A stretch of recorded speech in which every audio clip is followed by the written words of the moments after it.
90 degrees, 120% humidity. I've been at this for 4 hours. So I was having a meltdown.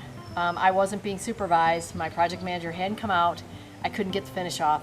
I was afraid to lower the grit of the sandpaper because I didn't know what was under here. I was afraid I was going to scratch it. I got all up my head, went through 1,000 sheets, not 1,000, but 1,000 sheets of 100 grit. 100 grit. And then she comes out, looks at me, looks at the table, goes, dude, why aren't you using the orbital sander and why aren't you using 60 grit? You'd be done. And of course she was right. 25 minutes later, 3, 4, 5, 60 grits, done.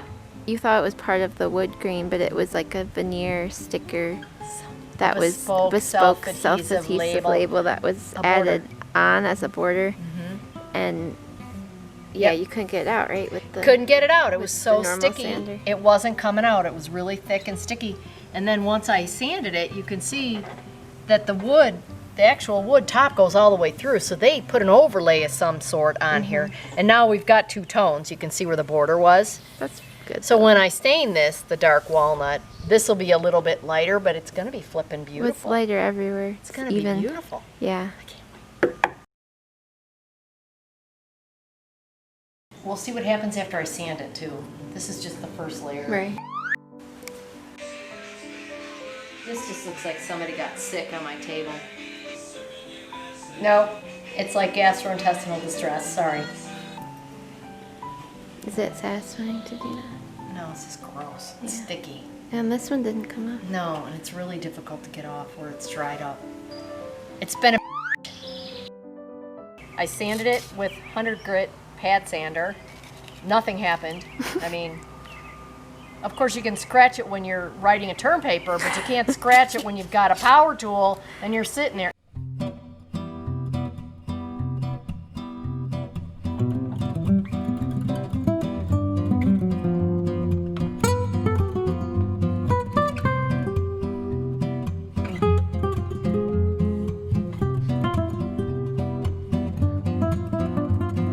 Excited. The moment of truth. We're going to put wood conditioner on, wipe it off, and we're going to do the first coat of stain.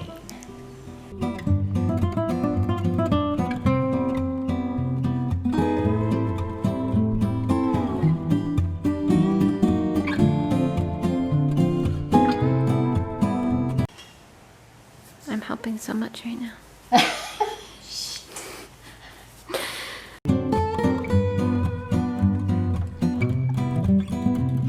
You wouldn't want to be having any puddling there now.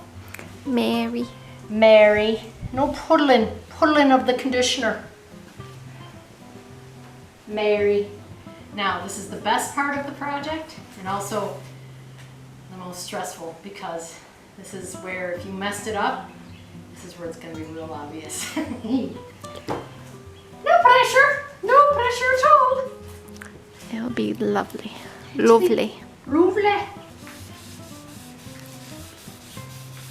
Ah, looks like horse manure. It's so dark. It's so dark. Tell me it doesn't look green. Does it look green? Does it have a greenish undertone? No. It might be the lighting.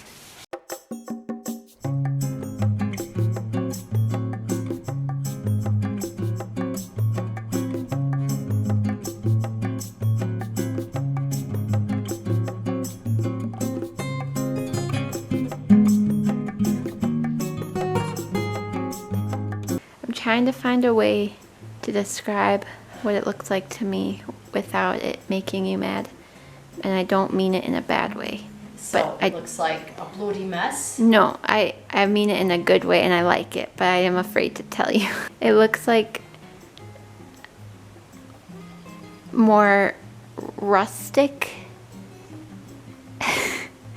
I don't know if it's farmhouse, but it's like those large 12 seating tables. Yeah, slab of walnut. Where it's like a slab of wood and it's live all edge. Yeah, live edge. Yeah, that's what I mean by raw wood. Ew. And I mean that in a good way. I think it looks cool against the shiny, lighter bottom. I don't think the shape will betray anybody into thinking it's farmhouse or live Well, that's edge. what's cool about it because it's kind of It's like a mix. live edge style on a classic French country, but not farmhouse table. Because we're all about mixing materials here. It's not, it's more country French than French country. Cash, it's almost as good as money.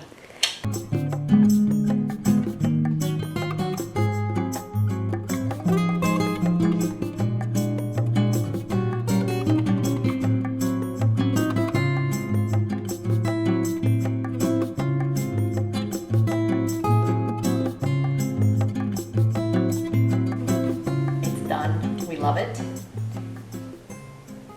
The Vanna White. I'm glad we have sort of two-tone because of the way the wood is, the way they use different sections of wood, the decal. And you save the grain, like that's still part of the table. It's beautiful. You can tell there was a decal, so it's, you know, it's a natural outline. Looks a little bit like a Hot Wheels racetrack for the next family party. It'll be ready. I can't We believe can get more wine stains on there. It'll be great.